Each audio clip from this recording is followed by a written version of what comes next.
Well, good morning, everyone. Welcome to the Fort Bend Chamber of Commerce um, Infrastructure Division webinar. I want to thank you for taking the time today to participate in this event. My name is Christopher Breaux, and I'm the Division Chair for the Fort Bend Chamber's Government Division. And today I will be stepping in and filling the big shoes of Mr. David Garnett. The Fort Bend Chamber is the only five-star accredited chamber in the greater Houston area. And as the associate or the advocate for excellence in Fort Bend County and beyond, the Chamber serves both our business partners and our community. I want to take this time to introduce and recognize actually our sponsor, Paradigm Consultants. Thank you guys for supporting the webinar. We appreciate your support. I'd like to remind everyone that there is a chat feature down below here on your Zoom screen. If you have any questions, please feel free to type them in, and we will take a look at those from time to time and ask questions to Commissioner DeMerchant at the conclusion of his presentation.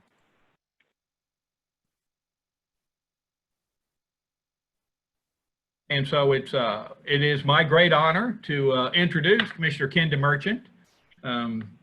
The Commissioner has a Bachelor of Science in Electrical Engineering from Texas A&M University, class of '89. He's a member of the Fort Bend County Commissioners Court representing my precinct, Precinct 4. He assumed office January 1st, 2019. And after 6 months of being elected, Commissioner DeMerchant rolled out the DeMerchant Community Collaborative, which created and was created to seek opportunities for collaboration that benefit the communities of Precinct 4. Let's see, under the collaborative, 4 initiatives were developed to enrich the community life in Precinct 4, including Project Green, the voter registration pilot program, fire station upgrade, and the construction of a cricket field. We're very pleased to have you with us today, Commissioner. So I'm going to turn it over to you and let you get on with your presentation. All right, thank you very much, Chris, and thank you for having me here. I appreciate everybody joining in and giving a listen. Do we have the slideshow?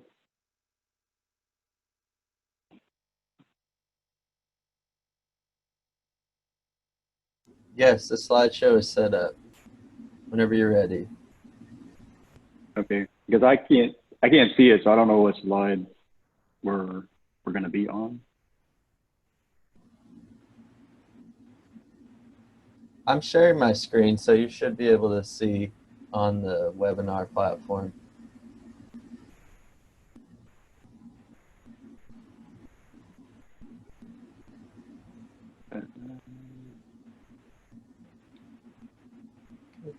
Commissioner, can you see it? I do not see the slides. Okay. I mean, I have a copy of it in front of me, so I can go through it. Okay, Juliet, but I can't see it, so I don't know what slide you're looking at. Yeah, why don't we move to the second slide? Why don't we move to the second slide, Juliet, where you are right now, and we're on the COVID-19 slide, Commissioner, first one.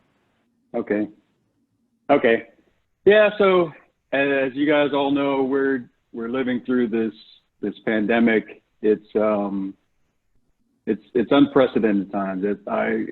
I could have never seen this coming. I know that we're all dealing with it, and so I just want to take a few minutes. I got a few slides here, just kind of going over some of the stuff that my office has done.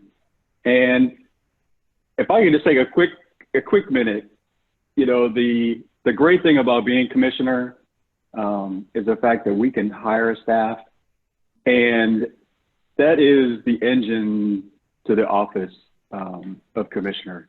They're the ones that do all these things. I could not do a fraction of this by myself. And so kudos to my staff for all the great work that we've been able to do since I've been in office. And so just to kind of run down some things that we've been working on, this is kind of related to, I guess, just helping out the community, a little bit of social services. So just the fact that, you know, the you jump right on, people that are coming along hard times. When something like this hits, it gets harder. And so the first thing we did was we partnered with YMCA and the Houston Food Bank and did some meal delivery. It warms your heart when you see the long lines of folks that are just in need of food. And then we kind of, as the pandemic kind of progressed, we came up with other creative ideas. And so you see some of this, like the Fort Bend transit buses, they were just sitting there because we weren't shuffling people around. And we said, hey, we could use that to deliver meals to folks. So we started taking meals from food banks and then delivering them to apartment complexes on Highway 6 and Precinct 4. And then we were like, hey, we should help out the healthcare workers. And so we came up with this other idea where we partnered with, actually, this is from residents in Aliana. And the residents in Aliana, they were like, hey, how can we help? How can we give back? And we said, well, we can hook you up. And so we pooled a whole bunch of residents in Aliana, pooled their resources, and then had food delivered to one of the hospitals. And then the last thing is, we've had outbreaks at nursing homes, unfortunately. And so we're like, hey, how can we help? And so we're getting valuable PPE over to the nursing homes. And basically we're just filling whatever their need was. If they need gowns, we do that. If they need gloves, we provide that, whatever they need. So if you could move over to the next slide. I don't want to spend too much time on COVID. I want to get over to infrastructure.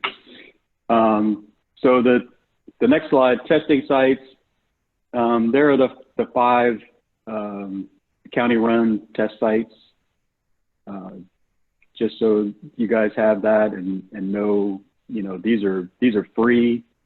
I know we're kind of at the point now where we're more ramping down the county-run test sites because a lot of folks like Walgreens and CVS, they're all providing free tests. So the county will probably pare down these sites. The cool thing about this was that I did reach out to, this was probably maybe a month ago, reached out to Jim McInvale at Gallery Furniture.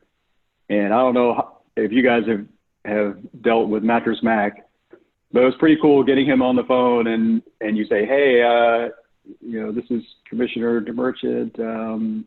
We're thinking about doing a test. We want to add a test site out in that area of town. And without hesitation, he's like, oh yeah, let's do it. And so we were able to add a testing site there.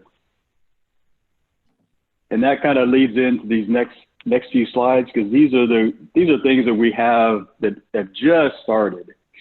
So when we went and visited with Mattress Mac, he told us some of the areas that he was interested in, and we were like, yeah, we would love to use your facility and to help folks out. And so here are the next 3 slides. I'll just run through them real quick. So the first one is this job resource fair. Just helping people get jobs now. So this is more geared towards the coaching them, helping with resumes, helping people with the tools they need to get a job. And then we also hand them a list of job openings on their way out. And so I'd really love to have it so somebody could show up and get a job right there and leave with a job. So, that's kind of my take on this. It would be great to get people back to work. And I just want to say that we also reached out to the chamber and chamber's like, oh yeah, we can, you know, go to all our members and see what job openings they have. So please, if you have a job opening, please send it over to us and we'll make sure that it gets in front of people. The next slide is in conjunction with that, we have our mental health experts in the community, and we put them out there to help folks with this time. It's, you know, when you're going through this and you're out of work and bills are piling up, it just makes things extra stressful, and it's and so we have folks that can help you deal with that. So that's the second one, and then if you flip to the next slide, then we have this one hasn't quite started yet, just because of we're trying to get food from the Houston Food Bank, and their resources are overloaded right now, as you can imagine, and so we're ramping that up starting next week. So then we can move on to the next slide and get into actual infrastructure stuff. So this one has our 3 projects that we actually have, you know, dirt, you know, shovels to the ground, turning dirt over. So and one of them actually is pretty much done. The one on the far right, the Mason Road at 99. These are left turn lanes, Mason at Grand Parkway. And this is, so one of the things that we were able to do, this was, you know, during the pandemic, you know, we got stay-at-home orders, everybody's at home, and we had these projects bid, and so we were actually able to accelerate these projects. So these projects are moving fast because they've been able to work, you know, during the week, and because a lot of this stuff is normally, you know, nights and weekends. So we're actually able to get these turn lanes done quickly, and so they're almost done. Clodion Road, if anybody's ever driven out there, it's real narrow, with large ditches on either side, and so we're widening that road, putting extra shoulders on there to make it safer for folks. And then the one on the left, the Mason Road through Fieldstone. This is actually the last piece in Mason Road. So Mason Road will actually go all the way through now that we have this piece. So those are the 3 that we have currently ongoing. I'll mention a couple here that we have that are coming up in the pipeline. So right there at Mason Road, where we're adding that little piece, we have a major project, Beech Nut, that we're actually going to do in 2 phases. So yeah, so that's a major. If anybody's driven out there, Beech Nut it's in horrible shape in that area. So we have the Beech Nut project, widening Harlem Road. This is over by Grand Parkway. In that area, if anybody's familiar with the Harlem and Grand Parkway, it's a whole lot of stores, and it's really fast growing. So we're widening Harlem there, and then the last one I'll mention real quick is another big project, and it's actually done in we've actually had three phases for that, and that's it used to be the name is escaping me what the name of the actual road is, but it's John Sharp. It's become John Sharp Boulevard, and it's going to run all the way from, it used to be called Owens Road, but it's John Sharp Boulevard, and it's going to run from Grand Parkway all the way into Telfair, Highway 90. So we actually have a piece that's actually done by Sugarland. That's one phase. And then once it leaves City of Sugarland, then we pick it up and take it the rest of the way. So that's another big one. That's going to solve a lot of congestion problems. That whole area of County Road 90 and Grand Parkway, it's very congested. And so John Starr Boulevard kind of cutting through there is going to alleviate a lot of that. What else? Traffic signals. That's one of the things that I was shocked and amazed at was, you think about traffic lights at an intersection and you're like, oh yeah, just go and grab those traffic lights off the shelf and just stick them out there. And it's like, and that's not the way it's done. It takes over a year easily to get a traffic signal. So we've got several traffic signals that we've actually been working on for quite a while, and I'm hoping that we can get these up sooner rather than later. But we got three traffic signals in Riverstone, various intersections off University and LJ Parkway, one up at Waterside Estates that's out Grand Parkway, and then here in New Territory, that's close to where we've been talking about, that it's 90A and Gateway. It's dangerous intersection right here in New Territory. So one of the things that been looking at here recently was trying to do some I guess traffic studies, just trying to get my arms around what needs to be done, looking ahead to the future. And so one of the things I tried to do, unfortunately the timing of it wasn't too good, and that was to get to hire a firm to do a big traffic study in the unincorporated area of Precinct 4.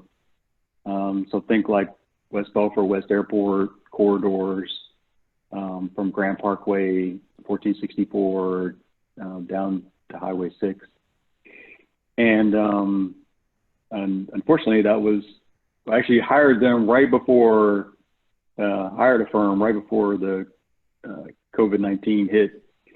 And so once we actually started to get started on the study, I was like, we're not going to get good results because we have these stay-at-home orders, and not going to get anywhere with that. So decided to put that on hold and kind of put it on the shelf and wait and see if we can get people moving and get traffic flowing again. Then we can get a valuable, good results out of the study.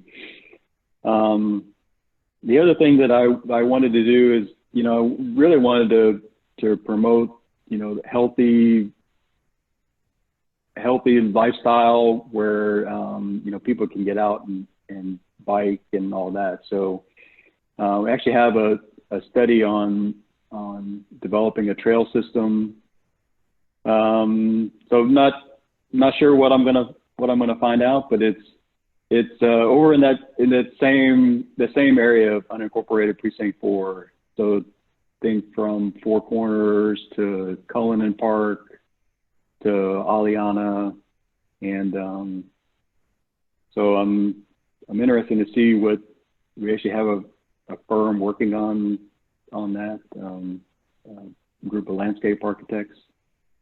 Because that was one thing I learned out of this was I was like, hey, I want to do a trail system, and I was like, I know a bunch of engineers, I can do that, and went to Stacy Slavinsky, our county engineer, and he's like, whoa, slow down, Commissioner. engineers, we do great at just building something that's like a road, or we can build a trail system once it's been designed. But as far as like designing a beautiful trail system, you need to go to somebody else for that. So I learned that along the way. So I had to go out and find some landscape architects to come up with something cool. So that's currently in the works. So we'll see what happens. Now this is something that I might be able to pose back to you guys, and that is, whether or not the county goes out for a mobility bond here anytime soon, because when I guess kind of to back up, when I took office, there was a couple things that I had on my mind. I wanted to do flood mitigation. I knew there was some facilities that we needed in Precinct 4, and then also mobility. And so I know you guys are familiar with the fact that we had that flood mitigation bond last November. We postponed doing any kind of mobility or facilities bond until this year. So now I'm curious to see what the chamber thinks as far as a county doing some kind of mobility / facilities bond, and I'll say or this coming November. So I'll leave that open. That's a great question, Commissioner. And folks, you've got a chat box to add in there or get information to Carrie. We can forward on to the Commissioner and let them know what's going on. Commissioner, on the road construction and things like that, infrastructure, I know you're going to get into flood mitigation next, but are there any other projects that are I don't know, not being an engineer, on the tip of your tongue? Are there things out there that we're looking at to do perhaps by the end of the year or by the end of the following year from a mobility standpoint? We actually have a list of projects. So I mentioned like the big three was the Beach Nut, the Harlem Road, and then John Sharp. But there's a list of 10, 15 streets that are enhancements that we're looking at. So, it just depends on the size of the project versus, where, whether or not we can get all of the, little land parcels and, right away, can we move utilities? Because that always seems to be a big one. I know there was one we were just talking about where they found a utility that they didn't know was there. Can't remember which one of these. It must have been. I can't remember, but it was one of these where they found a utility they didn't know was there, and so that always causes havoc and delays things. So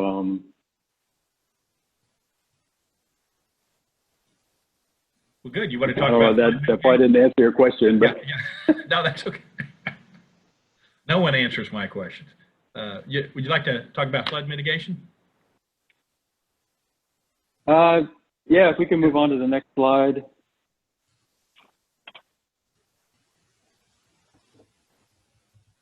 So just went through some flood mitigation stuff, like I mentioned earlier. That was one of the things that I wanted to address while I was in office, and so I was able to go out and with y'all's help, get that flood mitigation bond passed this past November.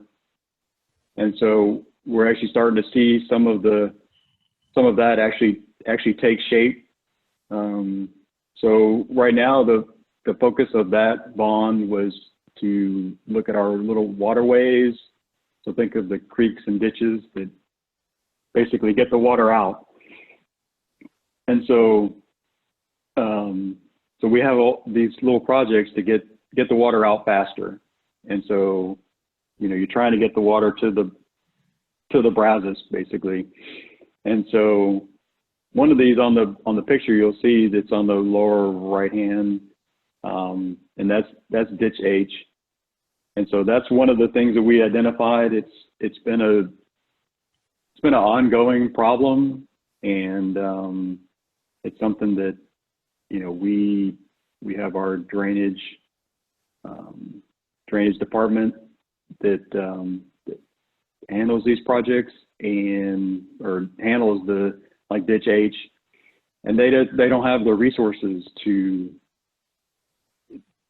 deal with, I guess, the problems we've been having with the way that the ditch is eroding and all that. So but we were able to pass the bond, and so some of the money that we have from the bond is able to go to this, and we're actually partnering with the lids in the area. So we have lids on both sides of ditch H, and so we've actually been moving along on this, and I would say we have like some initial designs on what we're going to do, or at least a scope. I would say a scope on what we're going to do as far as repairing the ditch to help get the water out faster.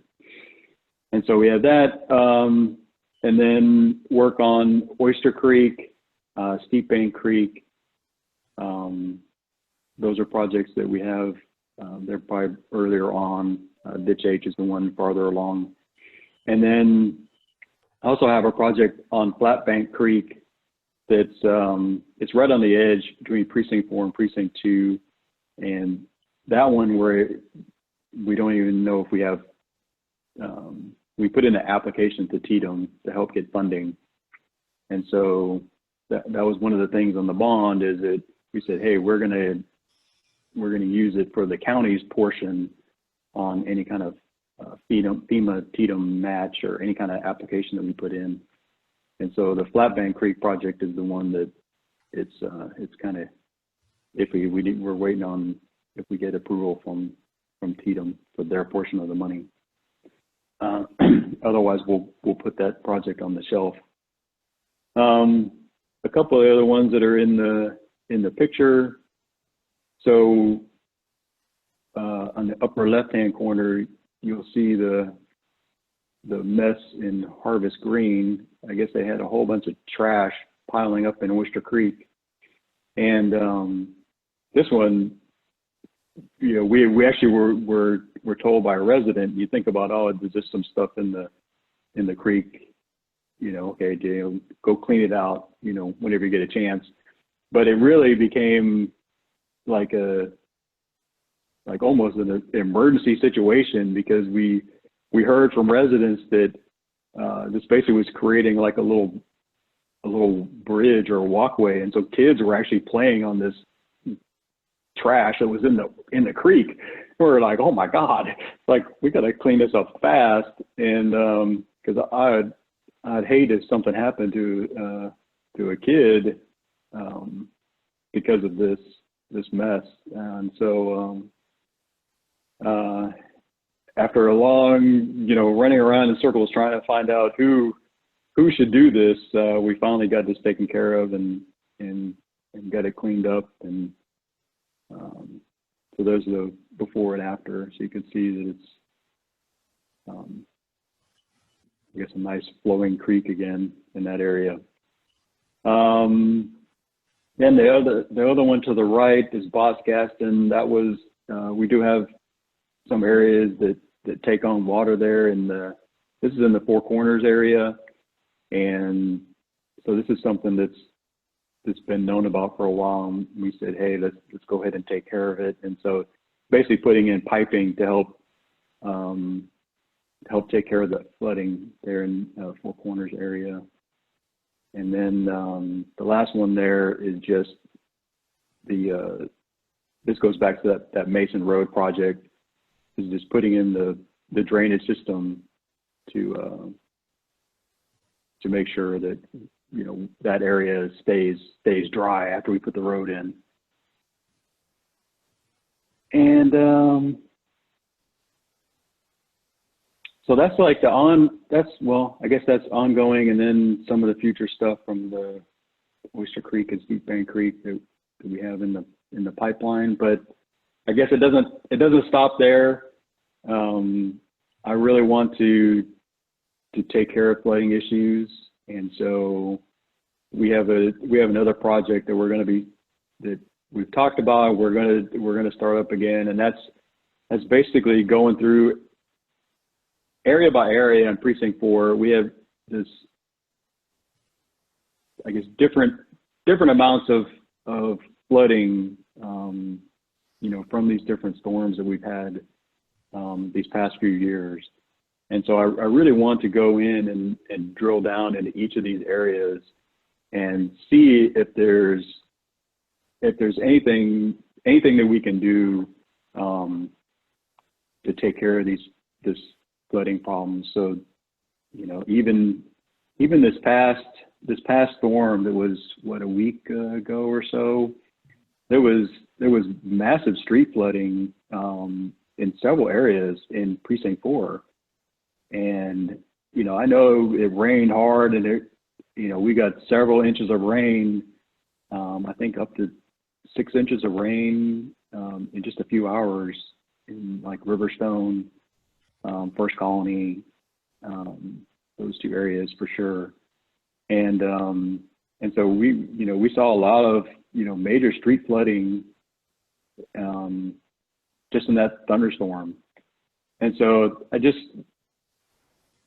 I don't like to just sit there and say, you know, oh yeah, we just got a whole lot of rain, but you know, something doesn't seem right to me. So I really want to drill down into these neighborhoods and see if there's something that we can actually do to fix it. And so that is something that's on my mind. And you know, I guess with that, you know, I keep preaching to everybody that, you know, I know that the saying is, you know, we have to be prepared for hurricane season, but it's like we need to be prepared for any rain event, because it's just they're not going to stop. You know, all these Memorial Day floods and Tax Day floods, and of course, then on top of that, you have hurricanes and tropical storms in this area. So we just need to be prepared, I guess is what I always say. And so one of the things that we've done in my office is that we created this little preparedness card. And so you can go to my website, and it's a little hurricane season preparedness, and it has contact numbers and all that information. So you can print that out and stick it on your fridge, or put it up on your little board there in your office, next to your picture and your whatever else that is, Chris. But yeah, so that's flood mitigation. It's top on my mind, and so there's be more to come once we start seeing. I guess once we start seeing more with flooding. Commissioner? Yeah. Yeah, so I've got a question about, or a suggestion from someone to ask cities and areas to nominate drainage projects, similar to the way we've done nominating mobility projects in the past in relation to a flood control or flood mitigation bond issuance. Yeah, well, for sure. If you know of an area that, you know, okay, even with a little rainstorm, this area always floods, or something along those lines, you know, please pass it along. You know, we have our data from the, you know, that we have at the county, but you know, definitely any input we have from you guys, that would be helpful. Excellent. And Commissioner, I have another question here. Is the county looking at a regional detention facility to allow developers to create more value rather than losing land to numerous small projects with detention ponds? That sounds like a very engineering question. Yeah, that's an interesting one. We'll have to take that one down, because really right now they're kind of done area by area. But that said, I know that we will. It's not like solely like per project. It's almost like you can do a larger area. So I guess it starts to get more and more complicated as you grow. But I know that, like, we're looking, like I mentioned earlier, these road projects that we're doing, like the project through Fieldstone and the Beach Nut project. So part of the issue, if you guys recall, I said we were going to split up the Beach Nut project into two parts. And so part of the reason we split it up was because of this issue with detention. So, and it goes across commissioner boundaries too, because we actually have to work with Commissioner Precinct 3, the folks that are working one of his projects, and that's on Peak Road, because they are in the general vicinity of each other. And so we're looking at detention in the area. So I'll have to ask around to see what we can do as far as like a major detention. I know one of the things that I asked a lot early on. I'm like, and this was kind of dealing more with like on the Brazos River, but it's like, you know, do we need a reservoir? You know, do we need a reservoir in Fort Penn County? There's other ones upstream on the Brazos. So, you know, that has been talked about. You know, the county, it's a big, something like that is a big project. So it's just whether or not I guess it gets to a point where we can actually stomach spending hundreds of millions of dollars, you know, acquiring land and building a reservoir. So those are kind of the trade-offs, I guess, if you're going to do something that large.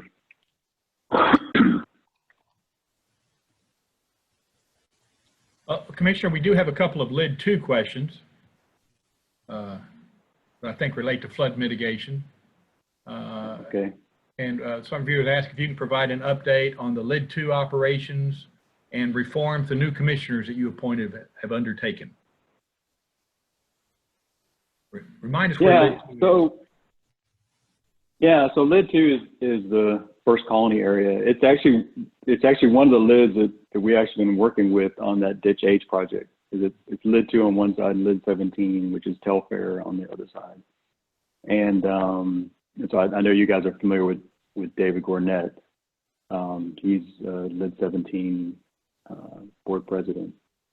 And so Lid 2, that is something that I added. Well, actually, it's actually for both of them, Lid 2 and Lid 17. I've added two new board members to increase those lids from 3-member boards to 5-member boards. That is something that I did work on with in this past legislative session to get that passed, so that I could appoint a 5-member board. I think it helps that you know, we have the Open Meetings Act that, you know, us commissioners, we have to follow. Any local boards have to follow the Open Meetings Act, where you have to do things in public and have to announce your board meetings 3 days in advance, all those things. And so 3-member boards, because of Open Meetings Act, two board members can't discuss board business, in private. And so it makes it really hard to conduct business when you can't even have 2 board members talking to each other about any project at all, outside of a meeting. And so that's one of the things that I learned on Commissioners Court is that if we want to get something done, we normally say, okay, 2 commissioners, you guys go work on it, and then come back once you have something and bring it to the court. And that worked really well. And so when I saw that early on, I said, hey, we really need to do that in the lids as well. And so went out, started adding board members. So lid 2 was the first one. I added two new board members. And the cool thing about that is this was last summer. And so the lid, they were about to raise taxes. And we're talking about a substantial increase, is probably anywhere between 40 and 50% increase in your lid tax. And so the first thing, I was telling the 2 new guys, and I said, hey, we need to look at the finances, because this is crazy. We want to make sure that, we're doing right by the folks in the First Colony area. And so they actually got and really, quickly, went through, line by line the budget for the lid, and really cut out a lot of stuff that they were spending money on that really didn't need to be spent. So they kept they didn't cut any corners as far as like, they have a new pump station that they're building there. Didn't cut any of those projects, but just cut some unnecessary stuff, travel and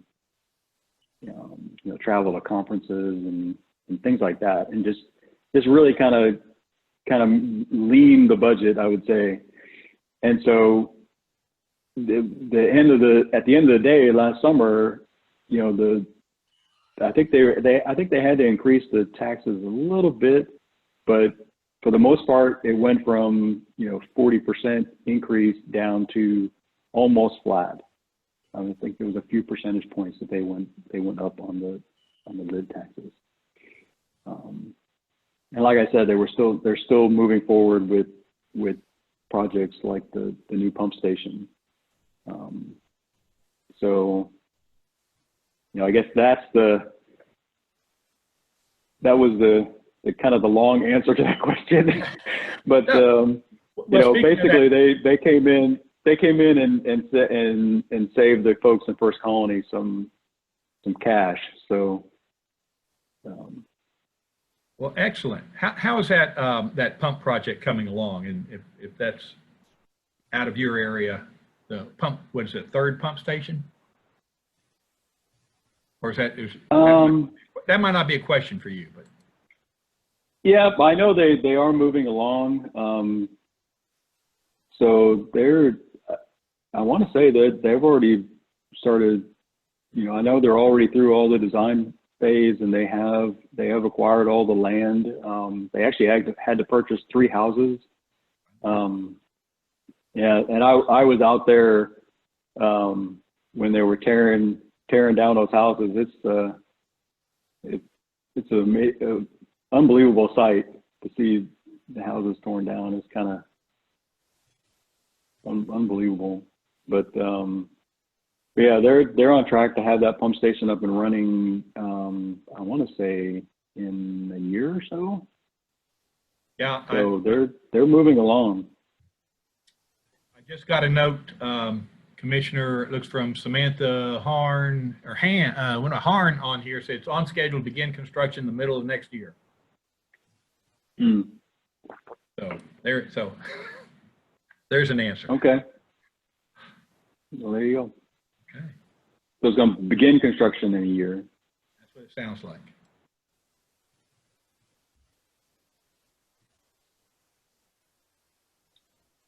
Okay. Commissioner, how about the Brazos river erosion project? How's that?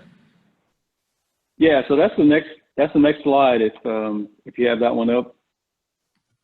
So this was another one of I guess my projects that I've been pushing. So there's been a lot of studies done on the Brazos. The county's done studies, and then the city did a study, and it's actually out of those studies that that I was able to meet Greg Wine, who's a senior VP at Hughes Zollers, and seeing his presentation on the modeling that they had done on the Brazos, it was really like a oh my God moment where you actually see where the river is going to be in 20, 30 years from now. And when you're looking at the projections and you see the river going down a street in Telfair, you're like, I mean, that was like an oh my gosh moment for me. And I put my foot on the gas on this project to get it out of this constant study phase to actually move towards a solution. And so that was last summer or so, late summer. After I finished up getting the flood mitigation bond and all that stuff in order and had that ready to go, I moved quickly onto this, what we've been calling the Project Brazos. And so we've got a design. Got a design in place. This was from working with the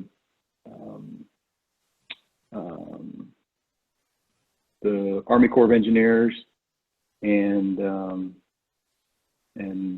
those folks on a solution. The interesting thing about this, we're basically throwing a bunch of rocks at it.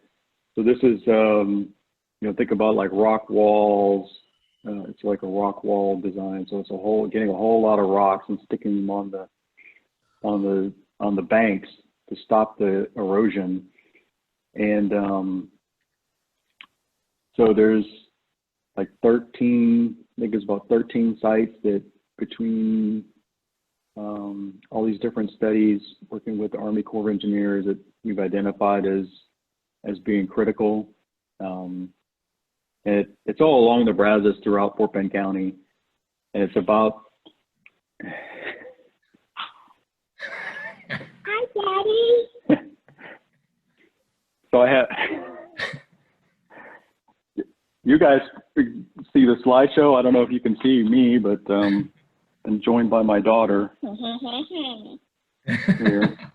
We can see that. You can see her? Yep. Yeah. So I've learned over these past few months, I've learned to be a commissioner and a school teacher. And a daddy. And a daddy. So yeah. So anyway, so we got the preliminary design, the stone-toed design from Army Corps of Engineers. Like I said, it's been used in other areas of the country, and so.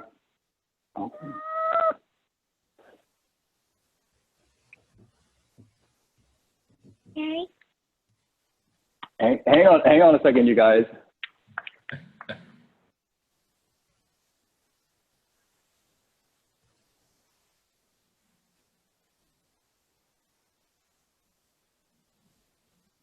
While the commissioner takes care of that, it did get an update from Mayor Joe Zimmerman, Commissioner, to the pump 3 is under construction, will be finished next year. It's 30% complete.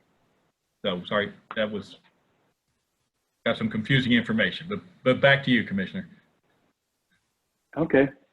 Well, that's what I originally said, because I thought they were already moving forward on that project, and I said I thought they were going to be done this time next year. So Yeah, okay. So I was right the first time. you were. Yeah.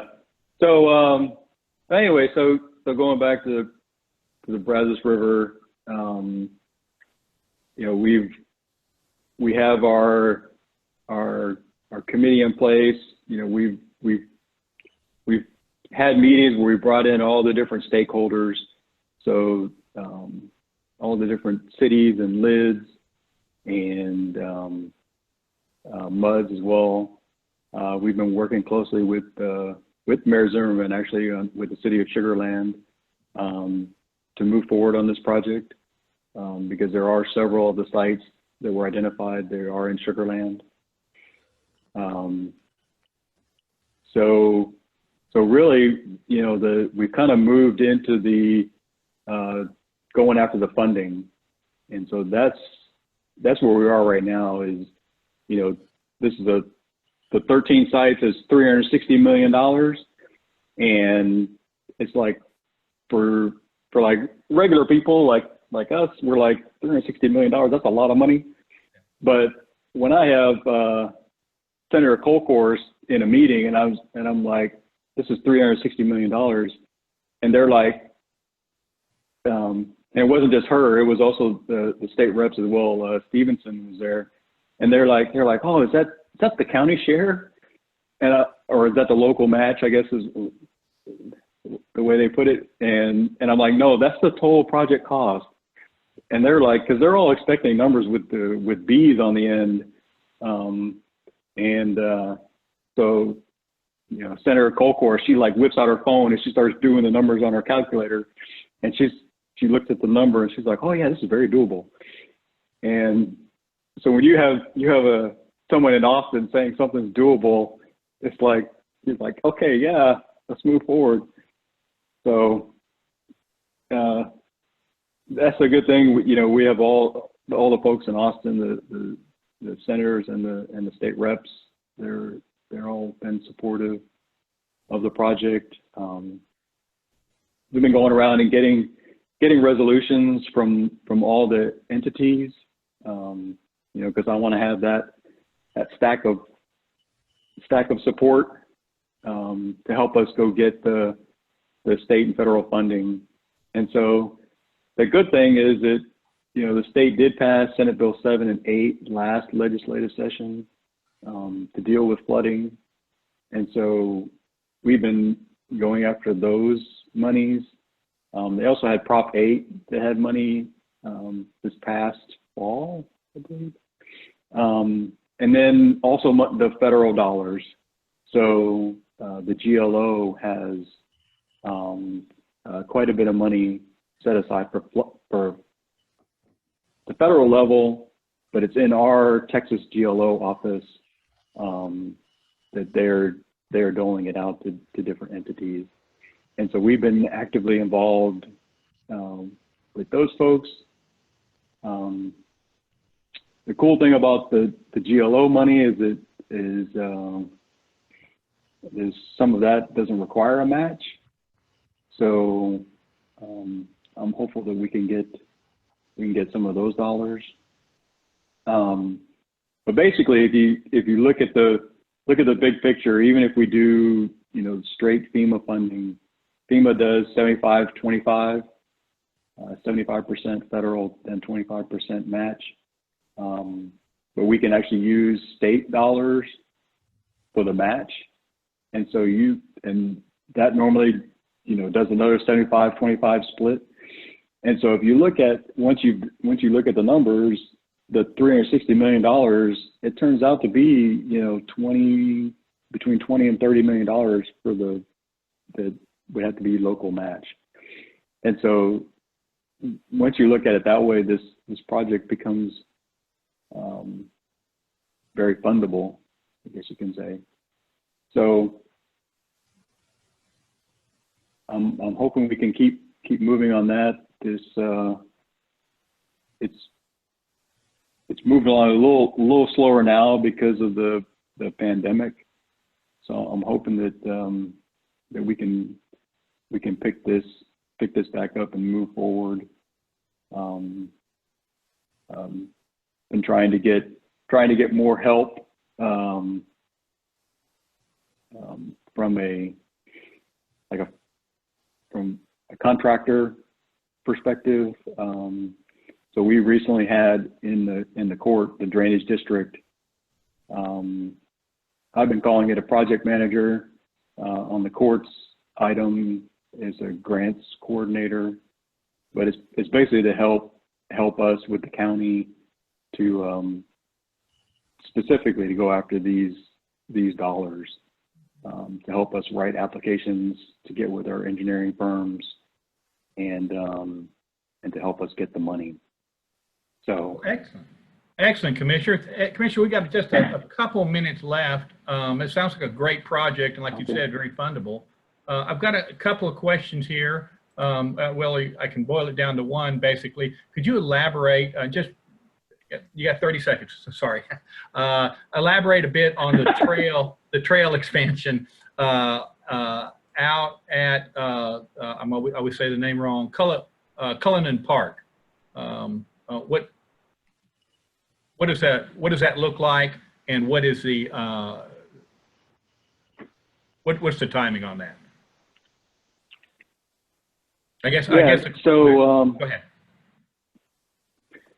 Yeah, so this was something as I've been driving around in that area around Cullinan Park, think of Old Richmond Road, and actually if you look at it, Cullinan Park, if you drive on the backside of Cullinan Park along Old Richmond Road, you can drive all the way down to Four Corners Park. And so it kind of came to me where I was like, we probably could do something where we could start connecting some of these different places, like the two parks. You could open up the backside of Cullinan Park to make it so that you could ride your bike right in to the park from Old Richmond Road, but you could also connect it over to Four Corners Park and provide a way for people in that area to go, from their home to one of the parks, or to then go up to any of the shopping on 1464, connect it up, but then it would also give the reverse, right? So somebody that lived in Aliana could then ride their bike to Cullinan Park or Four Corners Park. And so that was kind of the brainchild, as it was. And, I've been talking about it with my staff. And so my staff started drawing on maps, drawing routes that you could have, different circle routes around in that area. And then I kind of talked about earlier, that's when I went to Stacy Slavinsky, our county engineer, and said, hey, could we do something? He educated me on the fact that we need some help. And so we actually have, and so the plan was to have both these studies done for the next couple months, so that we could do a 2020 bond. And so the study is progressing. I don't have the schedule in front of me, but it's something that we were looking at having the study done this summer, so that we could put it on a November bond. That's kind of the timeline. Well, great. So I don't know. Did we get any feedback in the comments about a 2020 bond, Chris? I didn't get feedback there, but we directed them to get in touch with Carrie and get you some feedback on that. A lot of good comments here. Okay. And Commissioner, we appreciate you being out here today. Any closing remarks? Really, just want to continue to work closely with the chamber. You know, any of these things that I've been talking about, it, you know, especially going back to like the job fair, anything that any of the members want to, you know, have an idea or want to participate with anything that we have going on, please reach out to me and my office, and we'll work together to help the folks in Precinct 4. All right. Well, thank you, Commissioner. We really appreciate your work with the chamber. You work for the county. I know that when things get shut down, public officials are working harder than ever, and I appreciate you on that. We'd like to thank Paradigm Consultants for being our sponsor for this webinar. But before we close, I want to tell you about a few other things coming up. Our next infrastructure division is a webinar with Commissioner Grady Prestige on Thursday, June 11th. He's going to talk about infrastructure updates from Precinct 2. And Commissioner, you're welcome to come along and heckle him at that point. Yeah, I was going to say, I'm going to come back and heckle him. Very good, very good. On Thursday, October 29th, the Infrastructure Division is excited to announce the 2020 Infrastructure Conference. It's going to be held at Safari Ranch from 7:30 to 2:30. This is a collaborative between Fort Bend Chamber, Central Fort Bend Chamber, and the Fort Bend EDC. So it's going to be a great event. We're going to talk about, looks like water development, emergency planning, transportation, energy, public policy, and much more. So that's a big deal. Put it on your calendar, October 29th. Hopefully we'll all be out and running around at that point.